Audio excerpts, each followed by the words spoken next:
Good morning, CPAC. This is the Fifth Amendment, Freedom from Confiscation of Property panel. I'm Kerry Picket. I'm the senior campaign reporter at the Washington Examiner and host at SiriusXM Patriot 125. On this panel, we'll discuss how millions of American small businesses were forced to close due to COVID restrictions that prohibited them from operating. Now, according to our Constitution, when the government seizes your property, the Fifth Amendment guarantees that you must be properly compensated for what was taken. Within our Fifth Amendment, there is a takings clause. This mandates payment of just compensation anytime the government takes private property for public use. Yet, in the wake of the pandemic shutdowns, owners were left financially devastated and forced to fire their employees. About 53% of small business owners don't expect to return to pre-COVID operations for at least the next 6 months, according to a survey taken by the U.S. Census Bureau back in December. On average, across the 50 largest U.S. metro areas, only 26% of small businesses have at least 3 months of cash readily available, which is the minimum amount generally recommended as a safety net. Now, the COVID pandemic set up a convenient crisis, creating ideal conditions for big government to assuage the American public into acceptance of and compliance with some of the most extreme proposals from their decades-old wish list, even if it means chipping away at some of our most sacred constitutional rights. Today's pandemic bureaucrats, though, modeled their own actions after what state and local governments did between 1918 and 1919 when they shut down many businesses during the Spanish influenza epidemic in the United States. Back then, there was the desire to impose regulations in the name of public health. The science guiding them wasn't precise, though, and they didn't have the benefit of the research we have now. They also didn't have the PPP loans and the bailouts or any other part of the massive government response that we see now. Today, legal precedent maintains that only a few government actions can be defined as a quote-unquote taking, and these would generally fall under a permanent physical occupation or of a property or regulations that destroy or damage of a property's financial value. We may have a debate over kilo, but not COVID. So since businesses shut down were supposed to be temporary, it's been an uphill battle for small businesses to win these legal fights against their state governments. But does that make these shutdowns constitutional? That's right. The High Court, though, also maintained that the Fifth Amendment was also designed to prohibit government from forcing only some people to bear public burdens, which in all fairness should be borne by the public as a whole. So why are only certain small businesses forced to shoulder an unfair share of the burden to protect their communities against this deadly disease, while other businesses have continued to run their operations, albeit under certain COVID regulations? How's that fair? Why should small businesses be forced to shutter their doors when their big box counterparts can remain open? And why can only certain businesses in strip malls remain open while other businesses of the same size, but of a different nature, be forced to close? Yet, when we look at the numbers, some of the worst state lockdowns have the highest COVID mortality rates, and vice versa. Why are Florida's COVID numbers relatively similar to California's, but California had some of the most stringent lockdowns? Why is every state so different from California, as in all things, which leads with the worst ideas? So my question is this: why are business owners forced to rely on these federal government spending packages to pass to compensate them when it was their state governments, their governors, who decided to shut them down to begin with? So questions like these and others are often responded to by government officials with the trite response that they're simply following the science. And if these businesses don't adhere to these regulations, they'll have the heavy financial penalties and they'll also have jail time. And that brings me to meet our panelists right here. Dallas, Texas hair salon owner Shelley became well known last year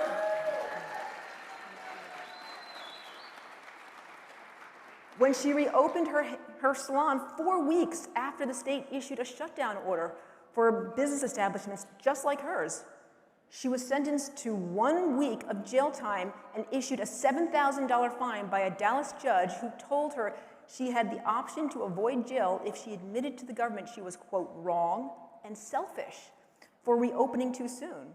To her immense credit and the admiration of patriots everywhere, she stood fast and refused to acquiesce to this dictatorial fiat.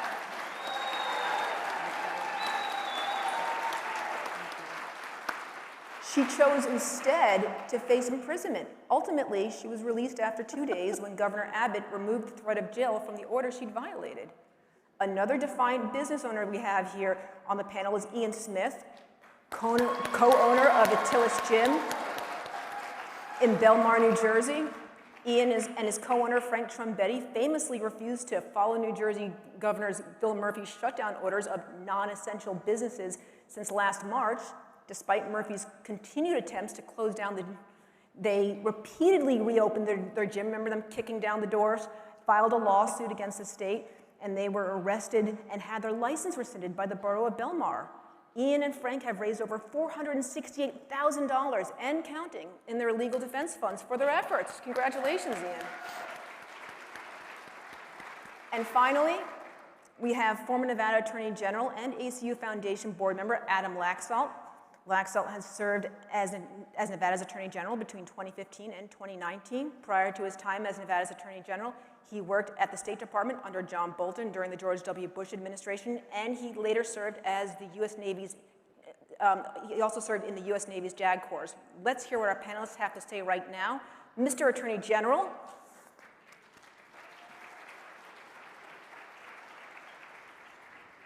I'd like for you to really take some of these questions that I put out there and really wonder how exactly do you think government should take advantage, how do you think that government has taken advantage of the pandemic ultimately and really crushed these businesses? What are your thoughts on that?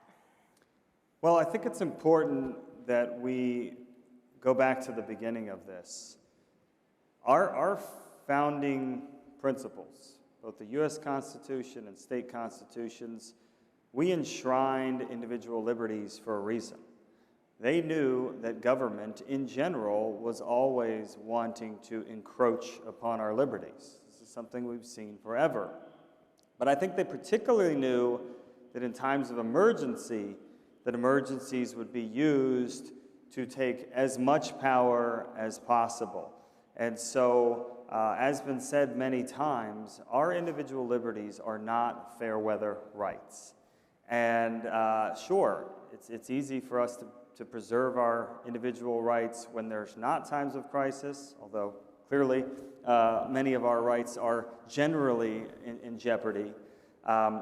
But government is going to use this kind of a crisis to go as far and fast as possible. And so I think what's most disturbing is the original mindset. And if you're a governor of a state and you're trying to protect the public from a public health crisis, you should have right here at your core that these are my people, these are my citizens, and I want to do the best I can to preserve as many of their liberties as possible.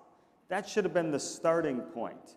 And we all would have agreed from the very beginning that there were measures that need to be taken by government to try to alleviate the pandemic.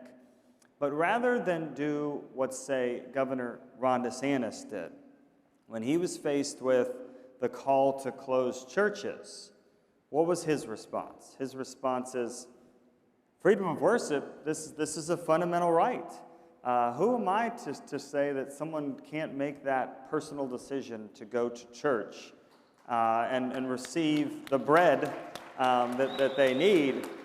And so he refused to just willy-nilly close churches. And if all governors took that approach, where small businesses, did we need to shut down hair salons for 7 months? Or should we have said to all the hair salon people, can you open safely? Just give us a plan. You want to keep your people as safe as we do, and so do what you can, keep people safe, we'll strike that proper balance. And the problem is they took the convenient way. Broad, totally discriminate, shutdowns. And yes, big box stores and grocery stores stayed open the entire time. Small businesses done, churches done. In our state, schools, camps, sports, all of this. And if you took a liberty first approach, again, you would do everything you can to keep these open. And that's the fundamental thing we've faced. And obviously, we're reaping a lot of societal benefits. But the one we're not talking about is the damage we've done to our long-term protection of individual liberties. I'd like Ian to answer this.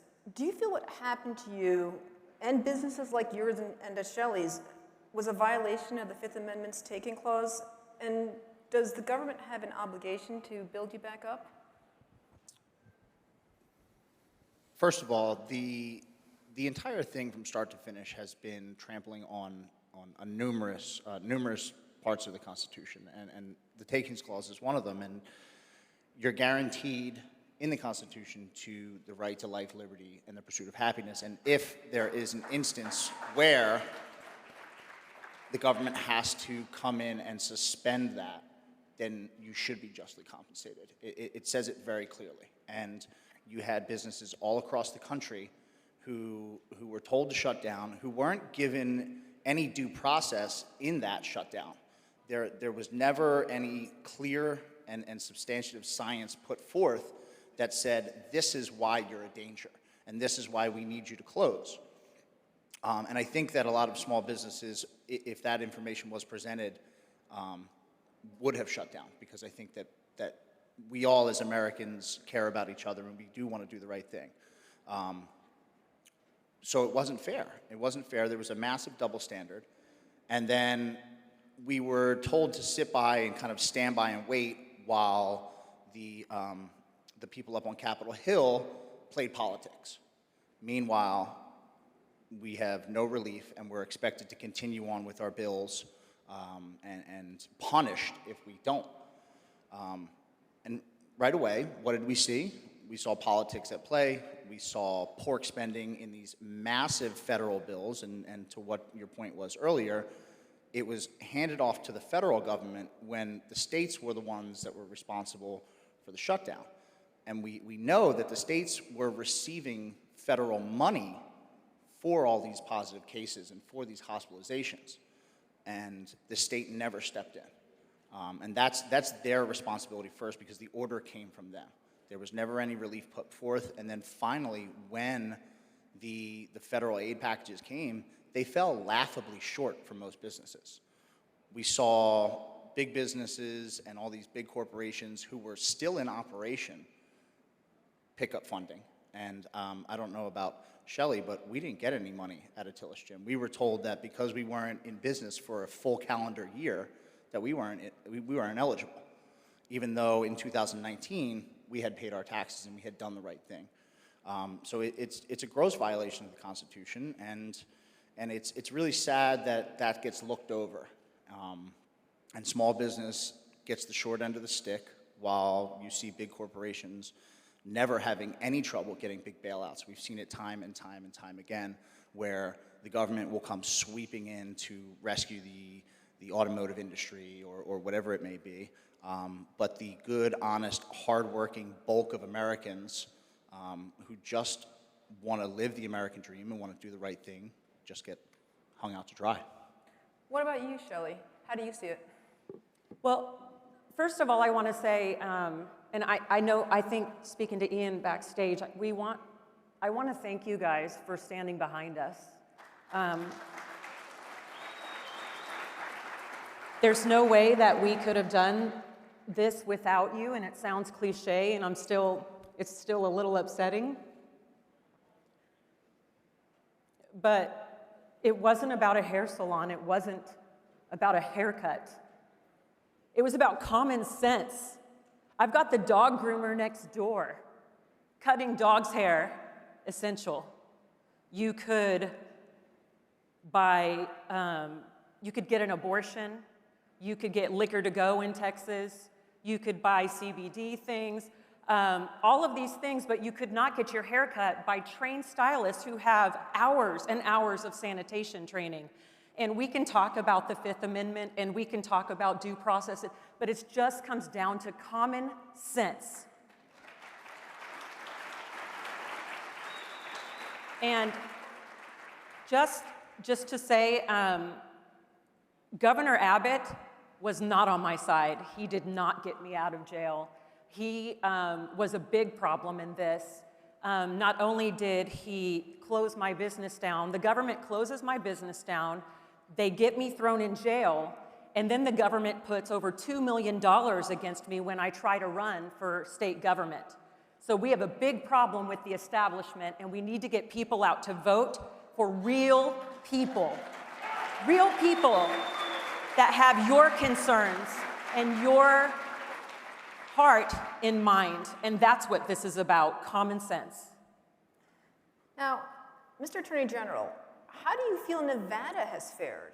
And what do you think the road back to recovery is for tourism-dependent states like Nevada? Nevada's been an absolute disaster. Many of you probably know, I mean, it's one of the convention tourist capitals of the world, and with conventions come so many additional layers of jobs and small businesses, and it fuels the entire economy. And we are the hardest hit one of the hardest hits in nearly every category. Unemployment, our growth has vanished. So we go from this roaring economy to something that just absolutely cratered. And when you look at Florida and California, Disney is open in Florida, and it's closed in California. When you look at conventions are happening here. We're here, right? One of our biggest conventions in Nevada is the National Finals Rodeo. It's a massive, massive convention. Well, it was not allowed to go forward in Las Vegas, and so they did it in Texas.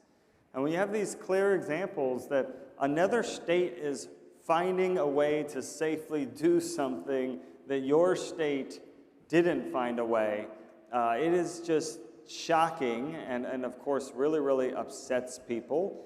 But the ripple effect is beyond just the tourism economy.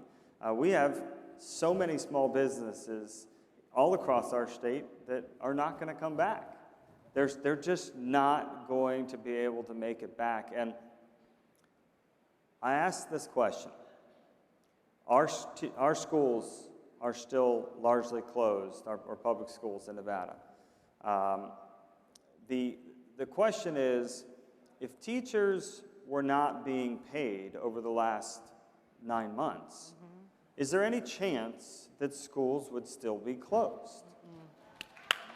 And this is not to go after teachers, it's just to show that as government was making these decisions, it's like a value, there's nothing lost for the government worker or the teacher or the big box that gets to stay open, and the small businesses and by the way, churches and church attendance, which is going to be vanquished going forward. There just wasn't any urgency about these classes of people.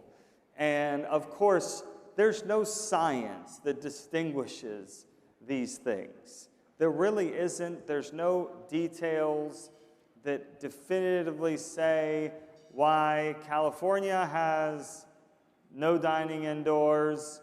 We have dining indoors as of the last few months, but only 4 people.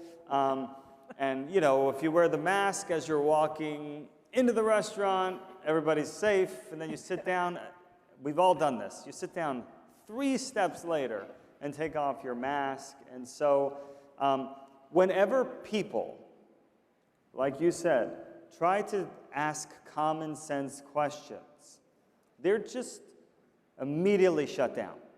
And there is no real forum for the public that is not only the voting public, and the power resides in the people, but they're the ones most affected.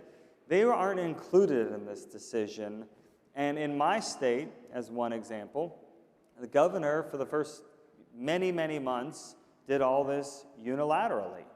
And how any state legislature didn't wrestle in to be part of this solution as the people's representatives, both parties that are representing people, to say, let's get to the table and let's figure this out. Look at Wisconsin. Wisconsin, the legislature there got very involved. They sued, other parties sued, and they challenged the authority of that governor to go alone. And the Supreme Court there said that the governor couldn't go alone, and it kicked it back to the people. And Wisconsin has found a different way to do it. Not because the governor chose that, but because their Supreme Court said there are limits to how far government can go and how broad they can be in trying to protect the public. Meanwhile, you're destroying values, communities, health. We have the highest suicide rate amongst our kids in Las Vegas right now. All of these things that were predicted when people brought them up at the time, they were shouted down or they were ignored. Absolutely, and unfortunately, we didn't see enough state legislatures step in to really tell their governors that they went too far, which brings me to Ian over here. You and your business partner had to change your entire business structure so you could keep your gym running during your legal fight with Governor Murphy. Can you describe these efforts? What did you have to do to comply with the safety mandates of New Jersey in order to keep your doors open? So actually, when Frank and I chose to reopen, and we credit that to Shelley over here, because we were watching this brave woman and saying she's got the right idea. You know, we watched what she did, and she reopened, but she didn't just fling her doors open. She put a lot of thought into it, and Frank and I did the same thing, and we put together a 15-point safety protocol. All we had was time. You know, we didn't stop coming to work just because our gym was shut down. We were there every day. We were researching the virus as best we could, how it was transmitted, the newest information on it, ways to provide safe and reasonable measures to protect people that come into the gym. And we went over the top. We actually went well above and beyond what Big Box was required to do, which is quite laughable. You know, they had some capacity restrictions at first that they just kind of did and then kind of forgot about. And, you know, they were told you slap a mask on your face and you wipe your cart with a Clorox wipe, and all of a sudden, you know, there's no risk of coronavirus at a Walmart. So when we reopened, we said we're going to go so far beyond that it would be absurd to shut us down. And, you know, we have 8 hydroxyl generators running at all times. Each individual has a spray bottle that comes in. We have a health questionnaire. We have temperature checks. You name it. We have MERV 13 filters. So we wanted to go beyond what the state had and point out the absurdity and the double standard. And that wasn't good enough. That wasn't good enough for Governor Murphy, because it went against the narrative that he was trying to push. And when we reopened, we did so in the hopes that we could come out and say, okay, you told us to shut down for 14 days. We didn't really want to, but in the good, or in the interest of the good of all, you know, all people, we said, all right, let's do it. And 14 days obviously turned into much more, as we all know. But we didn't just want to open. We wanted to open and provide a solution where there was none. You know, these politicians just kept saying, Governor Murphy's favorite thing was, we're not there yet. We follow the science, we follow the data. And when we asked for the science and data, there was none. They were judging off of high cycle PCR tests, which there were plenty of people at the time saying that these things are not accurate, including the individual who created the test. And they've now come out after the election and said that those tests are unreliable. And they're making policy off of something that's not scientifically reliable. So the whole idea for us was to go above and beyond and show that small business and churches and schools and all of these essential places can open safely and can do so in a reasonable manner. And we really hoped that government would want to work with the people, and for the people, because to my understanding, that's what government is for. And we were met with resistance every step of the way. And I think that's probably the biggest disappointment in all of this, is that instead of coming to us and talking about it and looking at our protocol and saying, hey, why don't you hold off, let's put together something, and let's do this together, we're all in this together, it's about everybody's health, we were just met with punishment after punishment after punishment. So we had to change our business model. And we were hit with fines, and we were arrested. We had our doors physically locked at first. We got them back open because we do have a nutrition store inside. When the courts started to fail us, we opened back up again, and they threatened to come change our locks again. So Frank and I took the doors off, and we stayed in the gym 24 hours a day, 7 days a week.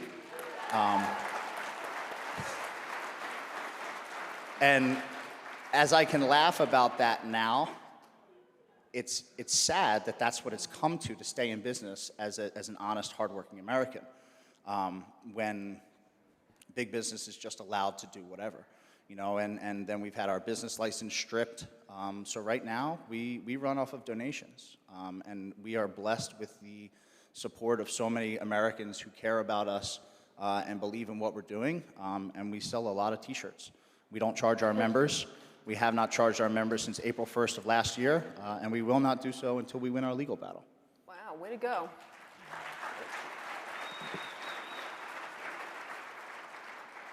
Shelley, similarly, businesses have had to comply with the mandates reflecting the changing goalpost, opening, then closing, rinse and repeat. Now, how have you weathered this, really? And looking at your colleagues in their respective fields, how many do you think are going to survive? You know, it's really sad to see that. And if I wouldn't have had so much support, our salon would not have survived. And I know that the government has forced a lot of cosmetologists to work underground. And with my business, I thought, you know what, I'm going to be responsible.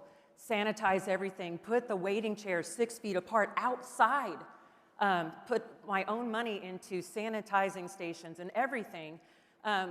Here's what's funny, and here's what we're dealing with. When one of the top officials at Governor Abbott's office, before I went to jail, I know that sounds funny, but they called me and they said, I want to work with you and see what we can do to get you guys open. And I'm like, well, why are we closed? They said, it's classified. Those exact words, it's classified. I'm like, what do you mean? How are we supposed to work together if you won't even tell me why we're closed? We'll have to get back with you on that. And then I was in jail. And then after I get thrown in jail, 2 days later, salons are surprisingly open. So we're not dealing with people that have our best interest in mind. And any government official that wants to take away liberty needs to go fast.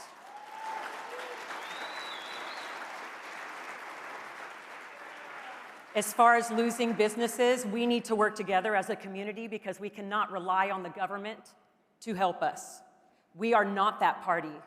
We need to join together, work together to get these small businesses, shop small businesses, lay off the big box stores that you could go buy flowers and stand in line with 600 people at Lowe's or Home Depot, but you could not get your hair cut, nor could you go work out. It's just ridiculous, and when it sounds ridiculous, it is, and that's when we need to stand up and say, enough.